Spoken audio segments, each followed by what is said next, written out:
Ahmedabad કાગડાપીઠમાં બુટલેગરે police constable પર હુમલો કર્યો। પોલીસ કોન્સ્ટેબલને રોકી બાતમી કેમ આપે છે કહીને માર માર્યો। કોન્સ્ટેબલનું માથું ફાડી નાખ્યું। ગંભીર રીતે ઘાયલ કોન્સ્ટેબલ જેમને સારવાર માટે ખસેડવામાં આવ્યા। મજૂર ગામ વિસ્તારમાં ગઈકાલે આ હુમલાની ઘટના બની। 3 આરોપીઓની પોલીસે ધરપકડ કરી વરઘોડો કાઢ્યો। મુખ્ય આરોપી પિયુષ ઉર્ફે પેપ્સી પર ઘણા ગુના દાખલ છે। પ્રોહિબિશનના 6 અને મારામારીનો એક ગુનો દાખલ છે। એક દિવસ પહેલા પોલીસે રેડ કરી વિદેશી દારૂ કબજે કર્યો હતો।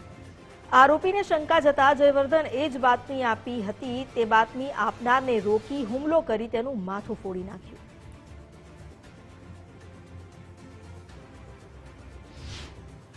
કામના જે ફરિયાદી છે જયવર્ધન પરમાર તેઓ દ્વારા પોલીસને બાતમી આપવામાં આવેલી હતી। જે અનુસંધાને તેઓ જે આ કામના આરોપી છે તેના ભાઈ છે અને તેમના મિત્રોએ ત્રણેય આ કામના જે ફરિયાદી છે તેઓ જ્યારે ઘર નજીક રહેતા હતા ત્યારે જતા જતા તેઓ વિરુદ્ધ આ બાબતે ઝઘડો થયેલ હતો અને આ કામના ફરિયાદીને ઈજા પહોંચાડેલ છે।